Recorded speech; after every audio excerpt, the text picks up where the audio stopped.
whoever you talk to, taxes are never the favorite topic. Being an accountant on this side, there are things that we would like our clients to know. I think the biggest thing is try to be proactive in your year. So it's the very end of April now when we're recording this. And just be aware, it's not ever too early to start planning for the next year. I realize we just got done with this last year, but looking forward into 2026 tax season, if you wait till the last minute, a lot of times it's way too late to advise and meet changes. You didn't start your practice to barely hang on. I'll guess you started it for freedom, impact, and profit. This is Therapy for Your Money. I'm your host, Julie Harris. I'm an accountant, author of Profit First for Therapists, and CEO of Green Oak Accounting. Over the years, my team and I have partnered with hundreds of private practice owners, whether they're just getting started, scaling into thriving groups, or even preparing to sell. We've seen it all, and we know exactly what makes a practice tick financially. On Therapy for Your Money, I'll help you build a business that truly works for you. You'll get quick, actionable tips and episodes so that you can grow a profitable practice, increase your financial confidence, and pay yourself unapologetically. Because your work is way too important for you to burn out or go broke doing it. Love the podcast? Make sure to follow and give us a 5-star review. Here is Therapy for Your Money.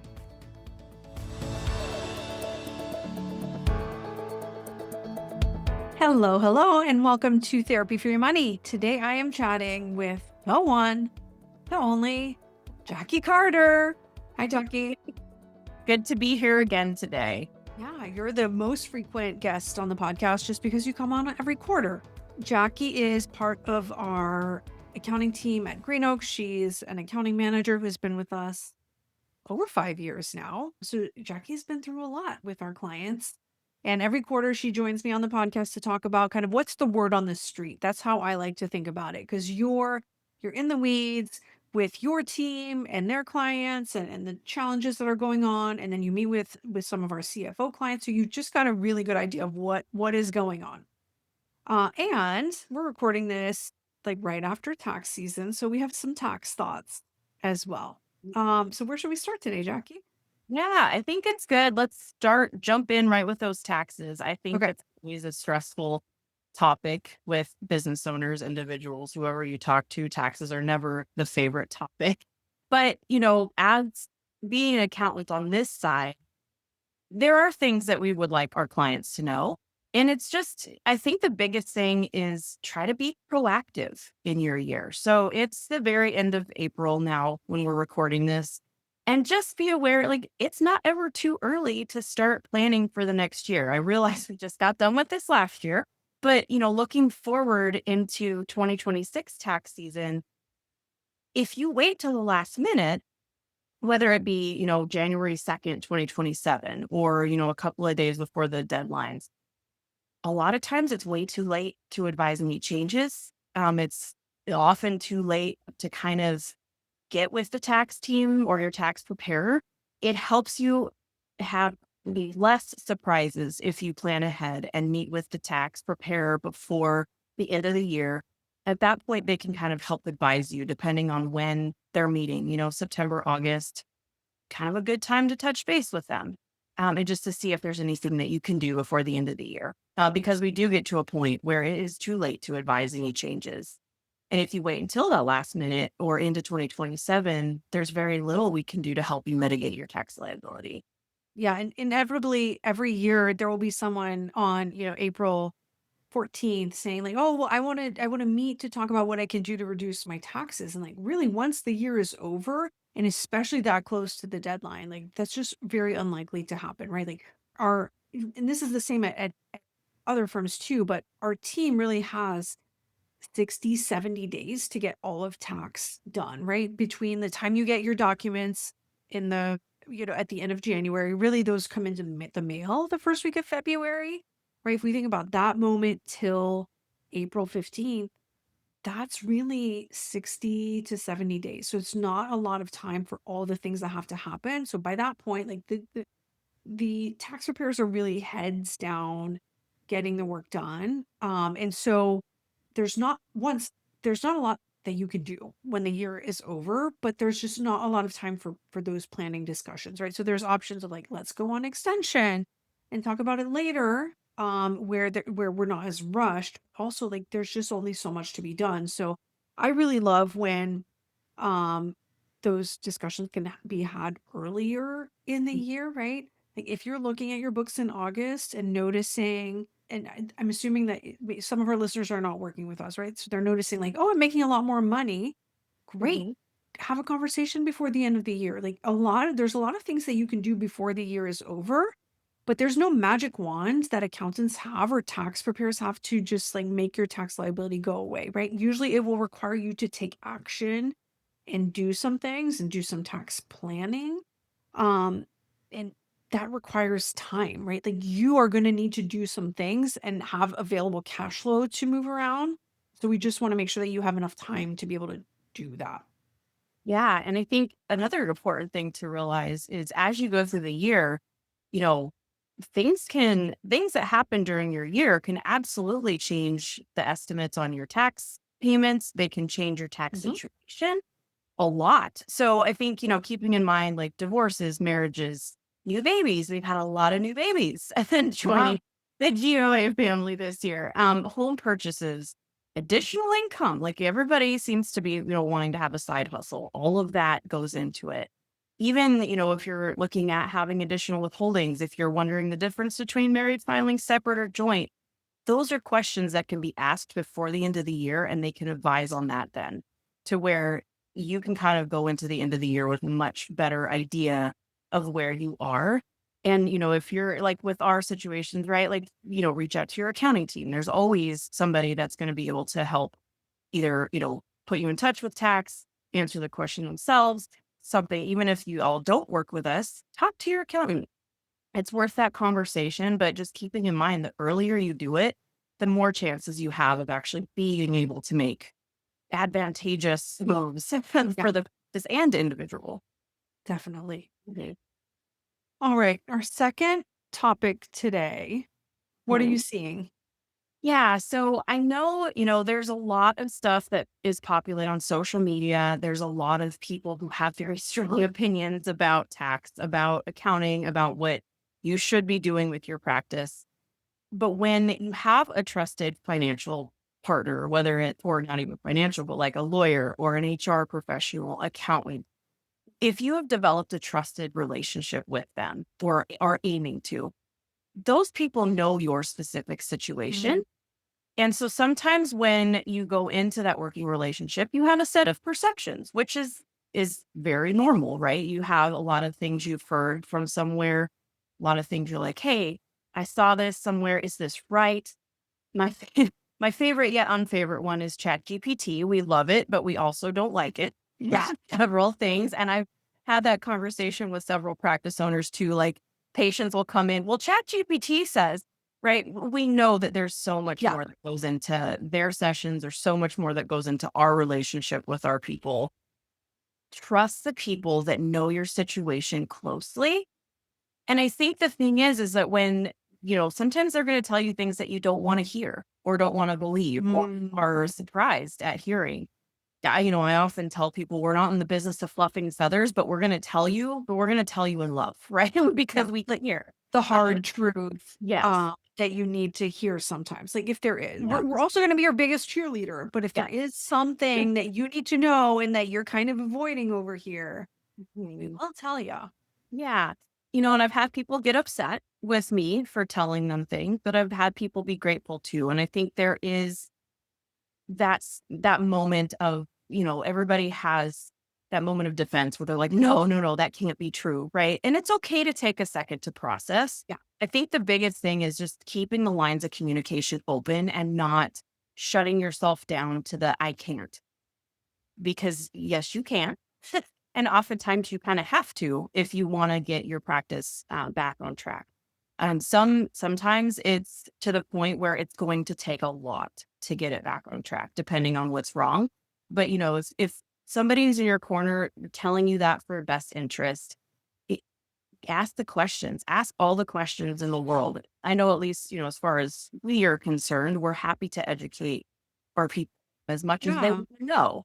I know some people, have said communication is not great with other or other firms, but one of those things is if you're not getting the questions answered, right? You need to find somebody that will Yeah. answer them and feel like they're a trusted person in your corner.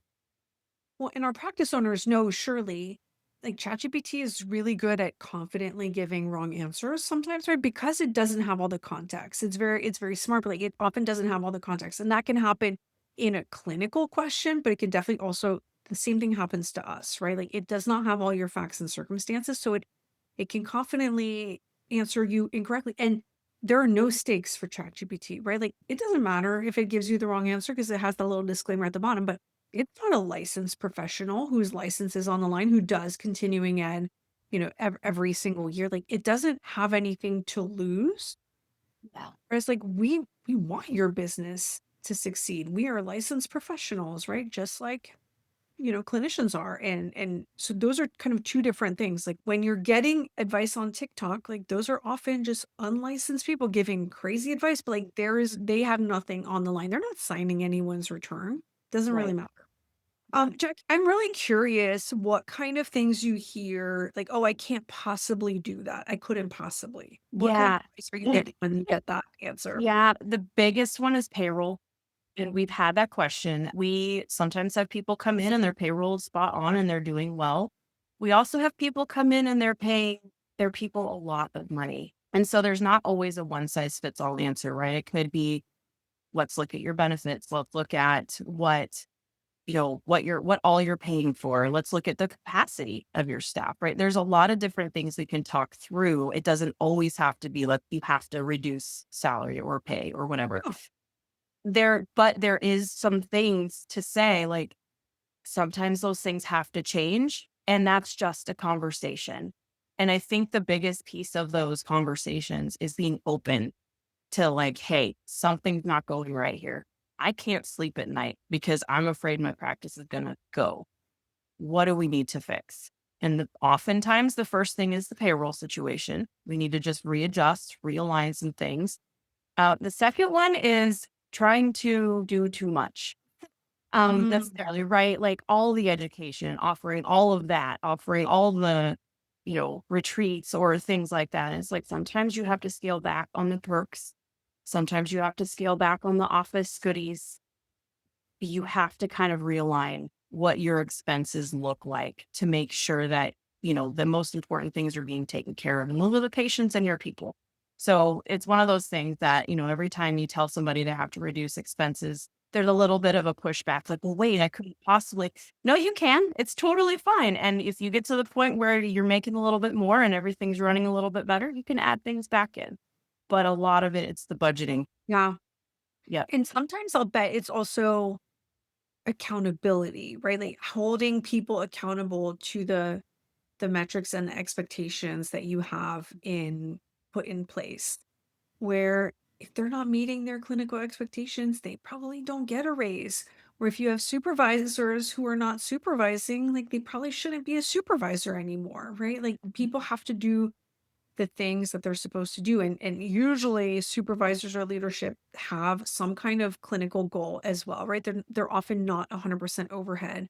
Like, okay, they're Mhm. supposed to see 15 clients, but they're seeing 5. What's going on? Like, if they can't meet their metric, how are they coaching the rest of the team to meet their Right. metric? And that, I mean, that's hard, honestly. Like, it's hard for everyone. It's definitely hard for feeling professionals as well. Yeah, absolutely. And, there's been a couple of conversations we've had lately of people just shifting into different positions in the company, and that's okay. You have that conversation. Maybe your supervisor is burnt out and they don't want to do it. That's okay. Let's look at what this new role looks like for you. And it's often just putting the right people in the right place in your family Yeah. where they're going to flourish the most. All right. What else have you noticed this quarter? Yes. So I know that a lot of the discussions I've had with our practice owners this quarter have come. There's been a question. One, how transparent should I be with my staff? And Mm, I have another podcast episode about that too. I Whole think when episode about that. We will link it in the show notes. yes, but I think that there's a lot of struggle right now in trying to like live in the moment, live in kind of the reality of what the practice is doing. So I kind of have had a lot of conversations with practices with younger staff, whether it's interns, pre-license, right, that have just graduated or are kind of new to the field. Um, and it seems like there's maybe a little bit of, misalignment in their expectations when it comes to the business side of the practice and what to expect not only in pay, but just kind of working up that stamina to seeing a full-time caseload to 25. That is not an easy thing to do right off the bat. And so I've been encouraging people to just kind of step alongside them and become their mentor. Say, hey, I get this is tough. This is a new whole thing, right? There's a lot of expectations being put on you, but these are why. Building that honest and genuine connection with your staff and the professionals that you work with can be really, really helpful, and bonding, honestly, with your team is if you're allowing them in as much as you're comfortable with and just kind of allowing them to grow underneath you. There are going to absolutely be growing pains when you're trying to mentor somebody for sure. But I think the more open that you can be with them, the better. I really do. I think it really helps build that relationship. Yeah, and one thing we have noticed in the last few years is it's harder and harder to hire fully licensed clinicians, right? Because it's very easy for them to go out on their own. And so that means most group practice owners have interns, pre-licensed, right? People who are just much, much newer to the field. And so that does take kind of a different style of management as well. And that might maybe a shift, but it is probably a necessary one in that sense, just because I don't know if we're going back ever to the days where, you have a full staff of 25 licensed clinicians. Like, I don't know if those days are coming back at this point. They might, but they might not as well. So we've got to adapt. Also, I mean, Jack, you and I have been at this for a long time.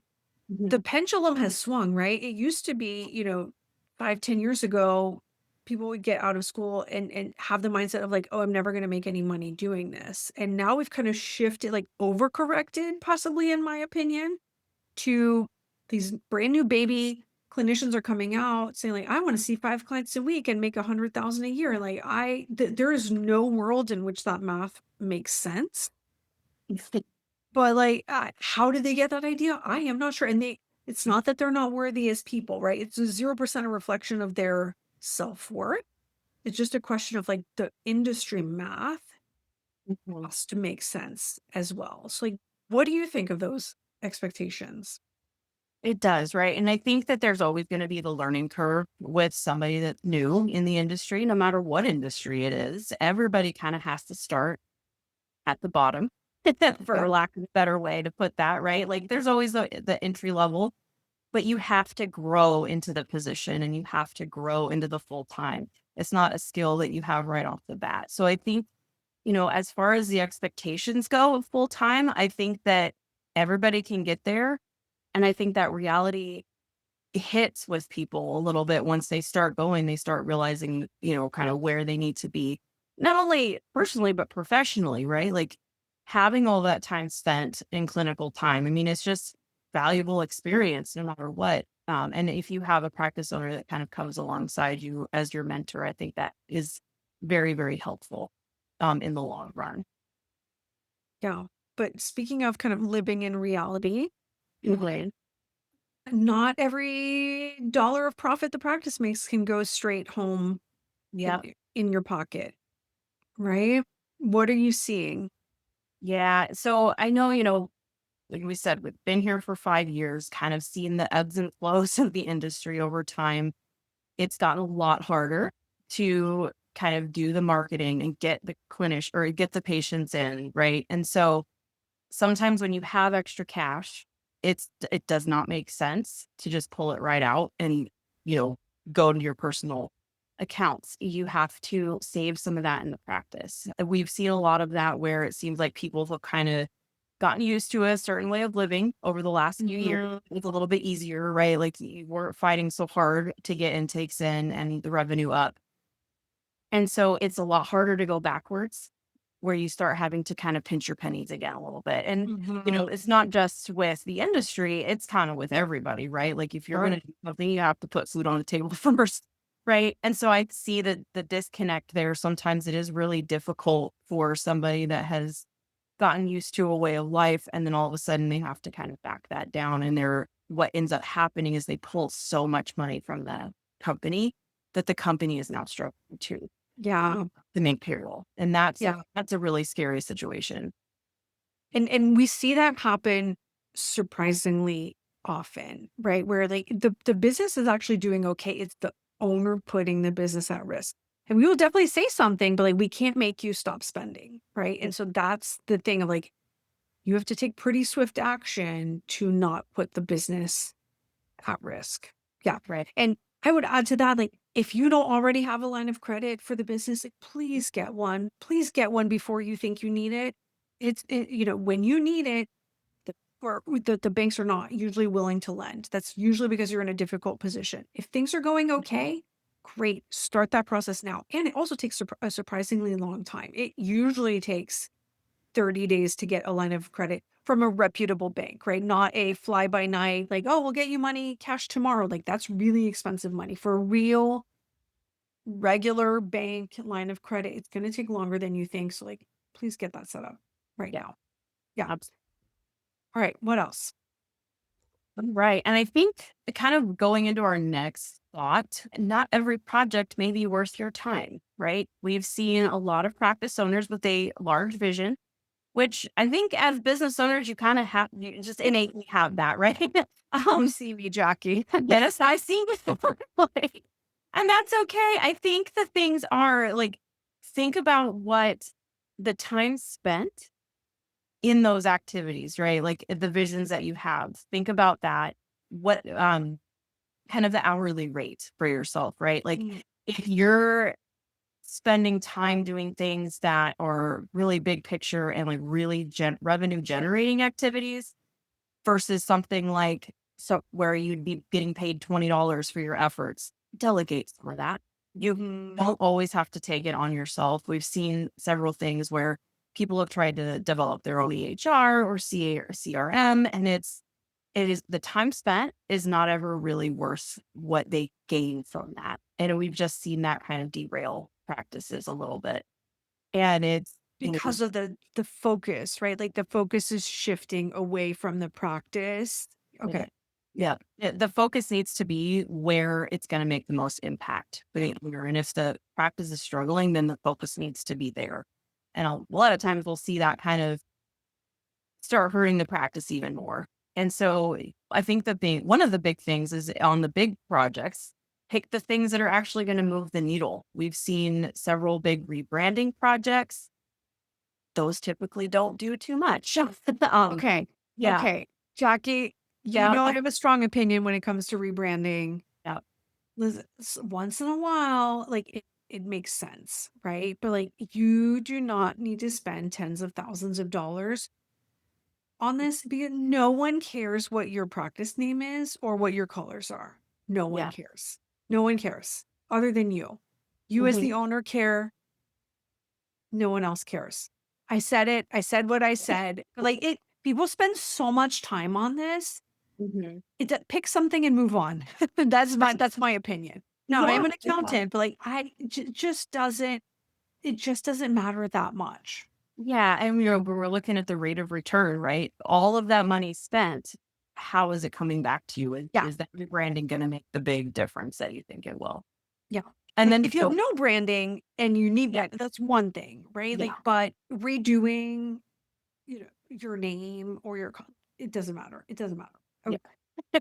Um, what about website? What do you think? Yeah, I think there is a time and a place for website changes. We've had some people do some things like integrating a live intake calendar, Mhm. stuff like that. Those things make a big difference because, right, like we're fighting the internet uh, companies of the world, better helps of the world. Those are instantaneous. So you need to feel, you need to kind of go into it looking at it in the same way. Like, how is somebody going to check that box off in their mind that they completed the task of scheduling and uploaded? Mhm. With the website integrations that do those things, those have been incredibly helpful. Marketing too, that kind of falls into the website category. depending on what that is, if you've had something running for a while, it might be time to look at the message. Are you kind of just blending in with everybody else, or are you taking this time to really show why you are separate from other people, really leading into what makes you special? And I think another piece of this, a big project that can really help, is auditing the intake process. We've been kind of talking about doing the secret shopper Nah. with your practice. There has been some surprising finds. So it's something that I feel like is a really integral part. That intake process is so vital to the health of your practice. And if there are roadblocks, if there people don't call people back, if they're not getting a response, all of the money that you've spent on marketing is going down the drain if you Yeah. can't convert it. Yeah, and really, I've heard often, like sometimes people think they have a marketing problem where they actually have an intake problem. Right. And sometimes vice versa, right? Sometimes it's a website problem, sometimes it's a phone system problem. Like it can kind of be surprising where you think, like, oh, I'm going to shut down this marketing. It's actually working. It's your Mhm. intake person that's not calling anyone back, right? Like Yeah. that won't be fixed by throwing more or less money. Mhm. Absolutely. Yeah. Well, when it comes to the big projects, though, right? Like as a business owner, there are often probably multiple projects that you're at least considering. What are your thoughts there? Like, how many is too many? Where to focus? Like, what's the most important one?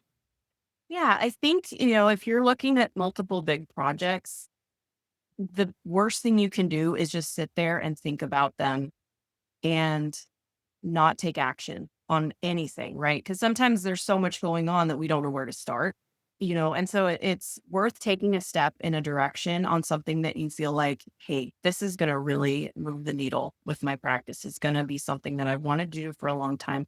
Take a step. Sometimes if you do that, you realize maybe that wasn't the right move. You can stop and then go a different direction. A lot of times it kind of gets to that point where you take a step and you're just so worried like that you're going to make a mistake that you kind of just get stuck. So moving in a direction is always a good idea. I think just pick something and move forward, one way or the other. Yeah. And I think, looking at that, sometimes in moving forward, you kind of see if something else was maybe a little more important or, that kind of thing, kind of that whole coin flip trick. You kind of on making a decision, you kind of Yeah. realize when you actually want it if the coin doesn't flip your way. So it kind of just sometimes it's just taking that step. Yeah. And sometimes, like for me at least, sometimes saying no is the hardest thing, right? Yeah. Like but getting to that place where I cannot do all the things. So I have to just be really clear on like what is the most important one or two things. Um, this is from the movie The Incredibles, like, right, when everyone is a super, no one is a super, when everyone is special, no one is special, like, if everything is a priority, then nothing is a priority, and so, like, that's hard, that's part of what is so hard about being an owner, but you've gotta decide, like, what is the thing that we're gonna work on right now? Mhm. Alright, last but not least, insurance clawbacks. Yes. We have seen some kind of concerning things, Yeah, several clients, and it's just something that we kind of wanted to put out to make people aware of. We've seen some audits on Zoom records or whatever your telehealth based, the sessions or the software that you use for those sessions. Some of them Zoom. I know a lot of people use their telehealth options through their EHRs. What the audits have been focusing on is checking the active time in session. If it's shorter than what was billed, the insurance is doing clawbacks on that amount. And we've heard that even a minute under what the insurance payer is expecting can trigger that particular session to be clawed back. So one of the things that, we're not billers. We don't pretend to be, but when we see things like this happening that can really affect, your expenses. I mean, if you're having a thousand tens of thousands of dollar clawback, that's gonna really yeah, hurt your finances. So I think the biggest thing is make sure you're clarifying with the payers what the expectations and requirements are for length of telehealth session and make sure that your people are trained in that saying, hey, when you're holding these sessions, make sure you are doing what those expectations are. You're right. Like, yeah. Yeah. Because if they're going to be as nitpicky as a minute under whatever that requirement is, that is a big deal. And it can cause a lot of stress later. And honestly, that makes me want to scream just hearing that, like scream into the void. This is just so ridiculous. Such a ridiculous use of audit resources and time, but there's got to be some money to be made there. So, like, here we are. Yeah. And it's completely silly, but that's the new reality. And I don't like it. No, just definitely something to be aware of. Yeah. Jackie, it's always a pleasure. If you were to leave our listeners with like one final piece of advice, what do you think it would be? I think the biggest thing is as a practice owner, you're going to have to make some tough decisions sometimes that don't feel great. But ultimately, right, like you've got your entire staff and your personal life and your life, right, kind of relying on you to make some of these tougher decisions. And it's okay to do that, right? It's the permission, I think, is what a lot of people feel like they need. Like, can I do this? Yes, you can. You got this. Can You make can those do it. decisions. Yep. Well, thank you as always for coming on, and we'll see you next quarter. Thank you. We'll see you then. That's it for today's episode of Therapy for Your Money. Catch us on Instagram and Facebook at Therapy for Your Money Podcast, and don't forget to subscribe to Green Oak Accounting on YouTube. Until next time. The information contained in this podcast represents the host and guest's general opinions and should not be construed as personalized accounting and tax advice. Listeners should consider all facts and circumstances before applying this information and seek appropriate advice from an accountant, financial planner, lawyer, or other professional. Any info provided does not constitute accounting, tax, or legal advice.